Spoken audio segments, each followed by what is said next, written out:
Hello everybody, and welcome back to the Eternal Sonata playthrough. We are done with the pirate ship Dulce. It is time to return to the present, as we are now here in Baroque. And, oh boy, be prepared for a lot of cutscenes today. A lot of cutscenes, but it's all very important political plots, so it's good to pay attention. And now, it's time to listen to Grande Valse Brillante.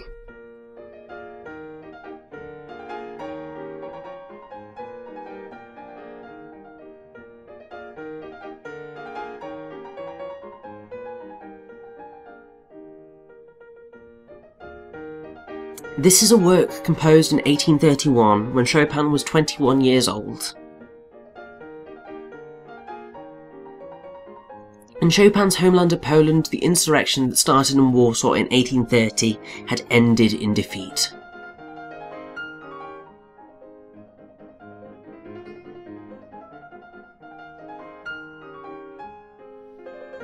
At this time, Chopin was in Paris and a strong supporter of Poland.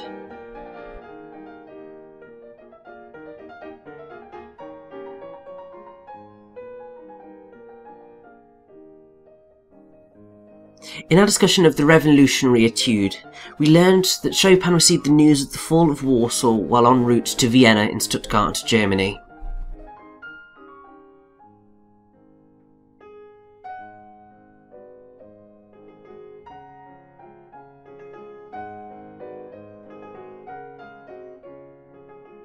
This song was composed after Chopin had left Vienna to live in Paris.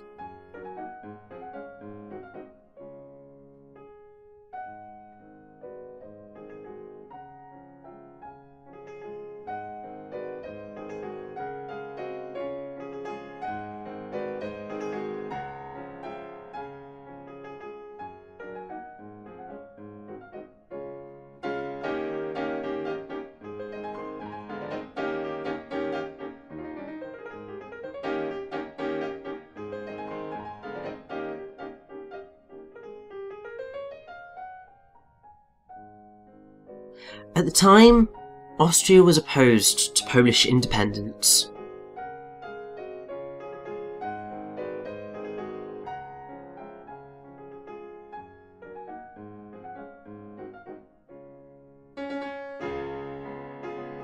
It was partly because Austria was one of the nations that had divided up Poland, but also because they feared the uprising would spread to Austria.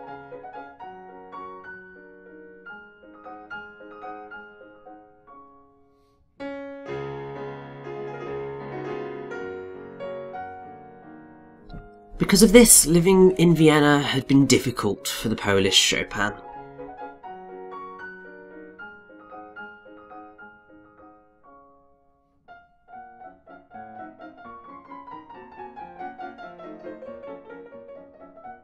In Vienna, waltzes designed for dancing were in fashion. This piece, while unquestionably a masterpiece,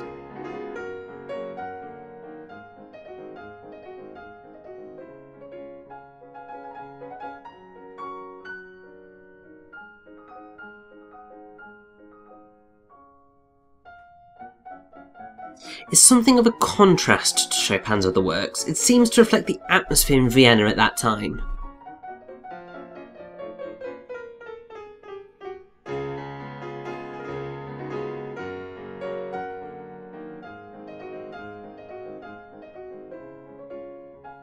Though it was probably not meant to be danced to.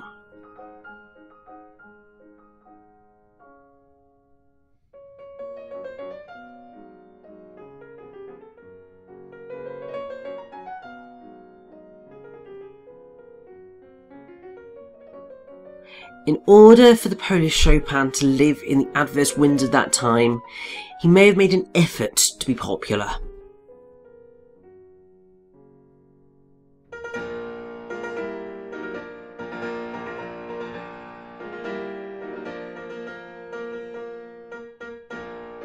Chopin appeared at salons and dinner parties performing music for small audiences.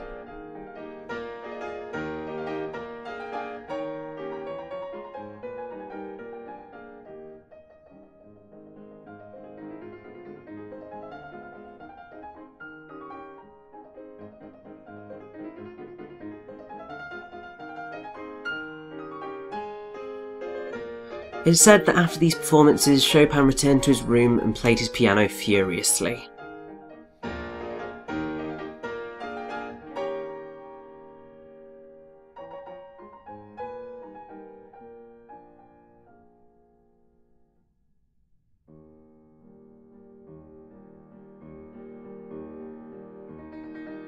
He must have felt a frustrating anger towards himself.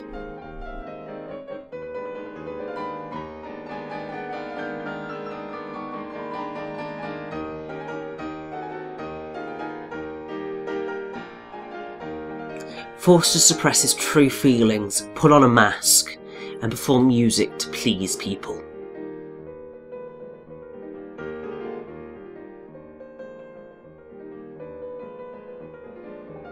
In contrast to the cheerful style of this piece, Chopin's heart was most likely not nearly as high-spirited.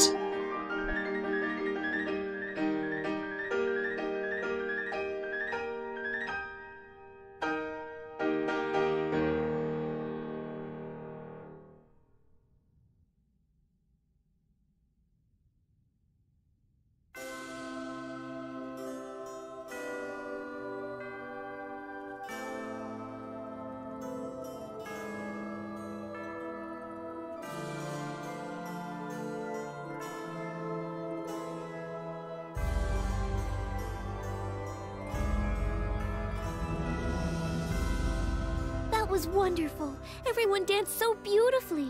I wish I could dance like that. Yeah, and wow, I never knew Frederick was that good either. Huh? Good at what? At the piano, of course. Weren't you watching? Didn't you see him playing? The way he played was just so amazing. Way better than any piano player I've ever heard before. It was almost like he was a real professional pianist. What? Are you saying Frederick was playing that music? I was watching the people dancing the whole time. I didn't pay any attention to who was playing the music. Hey, you guys! We have to go see the captain. Hurry! See the captain? You two need to stop calling him the captain. You should call him Prince Crescendo, for he is the Prince of Baroque. I'll bet the captain's going to have a feast prepared to thank Frederick for playing the piano. It isn't fair if they get a head start. Oh, so Frederick has already gone to join Prince Crescendo? Yeah, and if we don't hurry up, they'll eat all the food. I wonder if they're gonna feed us something really good. Come on, let's go. I don't want to miss out on that. So, we are now here in Baroque Castle, and oh my god, it's so beautiful. It's very Baroque in its design, very fittingly. Can be a little bit confusing to work our way through, because you have all these different routes in and out and so on and so forth, but it's all good. You can tell generally where you need to go by the purpley blue rug that's going to be in front of the door, but otherwise just explore to your heart's content, because there's a whole bunch of good stuff littered about here. And I have to say that I do really like that cutscene that we just had, where for the first time polka and beats and so on begin to realise that Chopin is actually a musical genius. Because up until this point, obviously, they just know him as Frederick, the guy that has been kind of hanging out with them. But here they begin to see his much more musical side, and how playing the piano is so important to him. And it is just... it is stunning, and I think it would have been particularly spectacular to have actually heard Chopin play. Because obviously the music that he has written is just so stunningly beautiful. And to actually hear the man who wrote that music play it, well, that would just be an absolute honour. Obviously it's completely impossible, because unless we invent time travel, it's never going to happen, but that would have been something so incredibly special. Now, I'm about to do something that I can't actually do quite yet. My lovely guide was telling me, yes, you can go pick this up now. No, you can't. Because the magic researcher just kicks you out immediately. Can't go in. Just no. Just doesn't want you in there. Just leave that for now. There's no point in just come back to it when we next return to Baroque Castle, because that will be in it's been a while. But basically I think there's actually you know how I went on that whole thing to do with the Magatama just because that's what Polka's little stone looked like. Well, I believe that in the green vial in that room there is actually a Magatama. How incredibly fitting, eh? But something I do really like about Baroque is that there's so much of the snowflake in it. Because obviously it's in a snowy region, obviously on Captain Crescendo's costume you have a snowflake. In lots of elements of the castle's design it's all snowflakey. I just love it as a design choice. You see, this is pretty much why I like Frozen, because I like snow. Mr. Chopin, thank you for your stellar performance. Allow me to introduce my fiancée. This is Serenade, and the little one with her is Minuet. Hello. I'm very pleased to make your acquaintance. Hey, what's going on here, Salsa? They're just talking about boring stuff. I don't see food anywhere. Well, I just thought they were probably gonna eat all the good stuff before we could get here. There is something I wanted to tell all of you about the position Baroque is in right now. Count Waltz is using mineral powder to convert his population into soldiers who fear nothing, not even death, to create an unstoppable army. As soon as his preparations are complete, it is almost certain that he and his armies will invade Baroque. However, if Baroque were to preemptively challenge Forte, many innocent civilians would surely get caught up in the resulting all-out war. The suffering of innocents is one of the greatest tragedies of war. It's appalling. So, what are you gonna do now? Well, I thought that the solution to the problem would be to find a way to assassinate Count Waltz to avoid any other casualties. So I aided on Dantino. But you see, I am opposed to that plan. I believe assassination would be the equivalent of a declaration of war against Forte. And if we were to do that, would it not be the same kind of evil for which Count Waltz is responsible? History always repeats itself. Even if we managed to succeed in assassinating Count Waltz, another Count Waltz would appear, then another. The problem itself would still remain. If we throw all our support behind a band of rebels, I believe it will be Baroque that is disgraced in the end. I see. And you're correct. Looking back on history, mankind does indeed repeat the same mistakes, over and over again. Someone else with evil designs will surely appear to fill the void. If it's really as important as all that, how can people just forget about it? It's because the passage of time allows us to forget tragic and painful events. We let them go so that we're able to continue on with our lives. Like letters written in sand and then blown away by the wind, they're all forgotten. But there are some things we must never forget, no matter what. Tragic memories that we have to carve firmly in stone, so that the wind can never blow them away. have a favor to ask. I understand that all of you are acquainted with Jazz?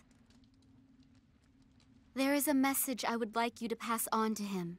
It is this. Baroque can no longer provide you with any assistance. No matter how much of a tyrant Count Waltz may be, we cannot be absolutely certain that he's ever going to attack us. To attack him first would be a classic example of man's suspicious nature leading to war.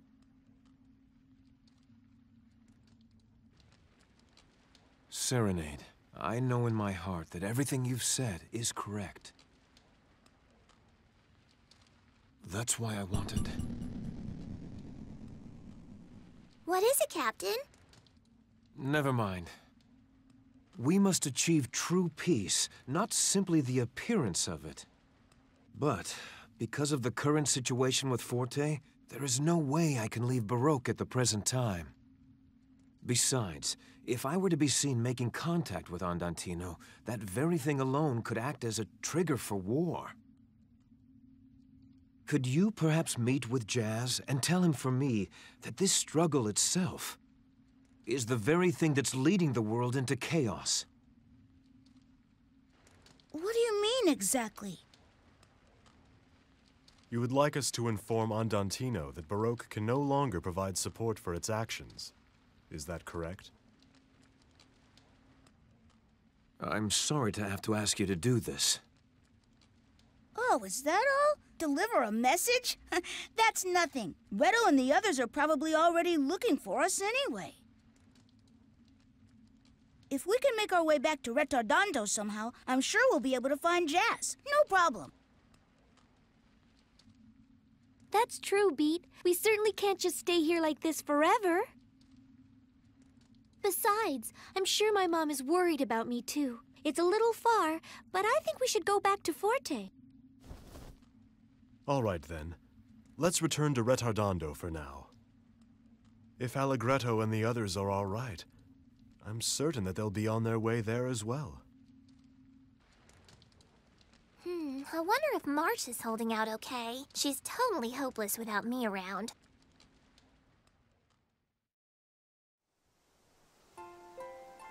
So, what should we do? It looks like we'll have to cross over that mountain. It'll be pretty difficult with all the snow, but Retardando is in that direction. Well, let's go. I'll bet Reto's at the hideout right now wondering when we're gonna show up. No way do I want to get lost in those cold mountains. Oh, I really wish I was back in a go-go forest. Indeed. Let's be certain we're well prepared before setting out on this journey.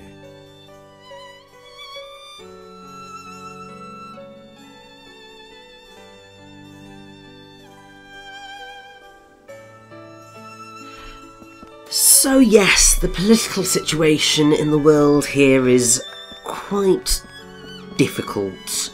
I mean, how fitting considering the absolutely insane state the real world is in terms of its politics. But also, it's very interesting in how morally grey the game views war.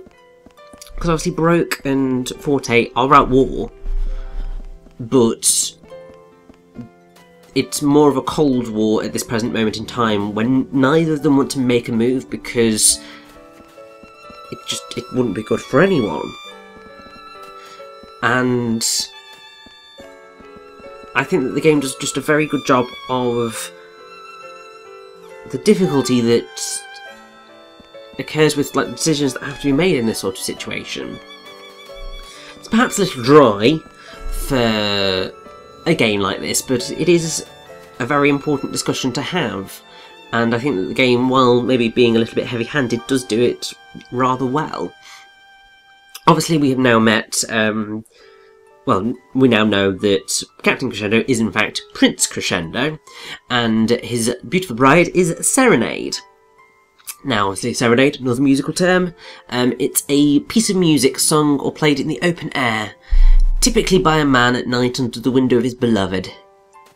So, obviously, you serenade someone and it's just beautiful.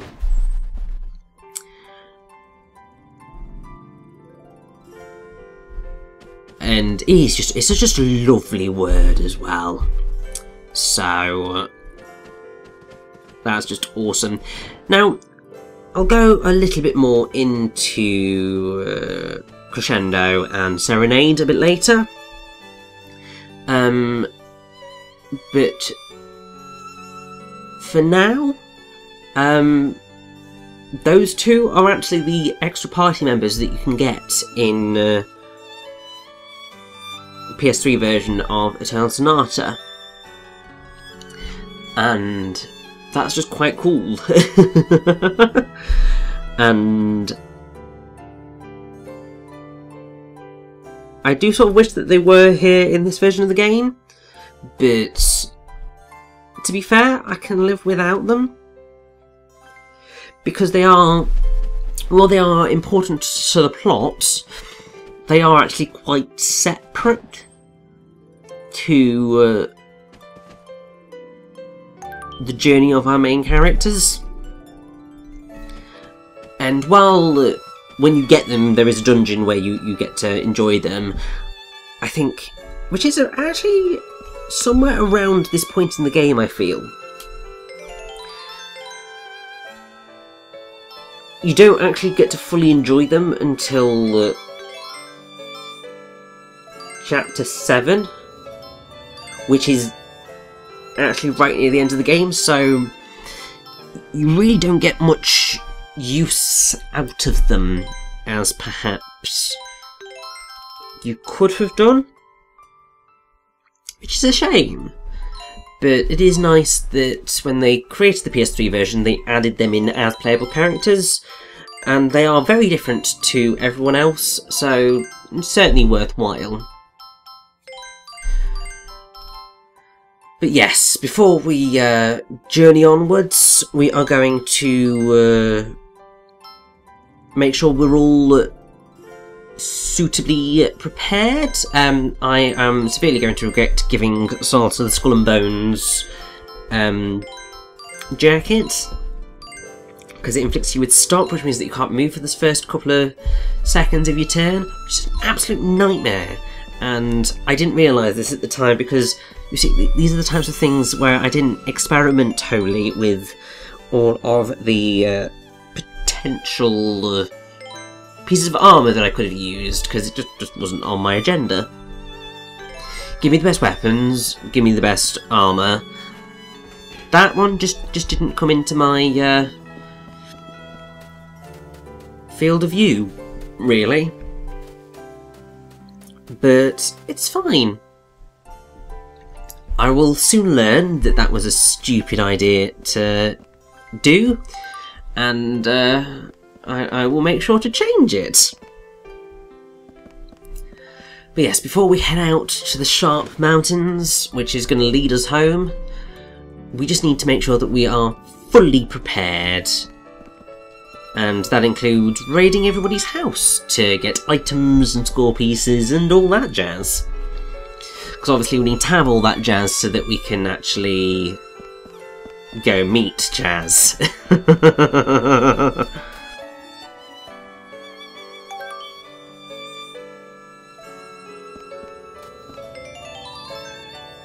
apparently there's meant to be a lady somewhere that gives you an item or something, but could I find her? Oh, good bloody hell no. Which is a shame, but yeah, it's just one of those things. But I think that just about does us, at least for now. So, we're gonna save up, and then begin our long journey home through the mountains, because of course we have to go through the mountains. We just have to make life difficult for ourselves, you know? But I suppose if it's the only route home, you're gonna have to take it, don't you?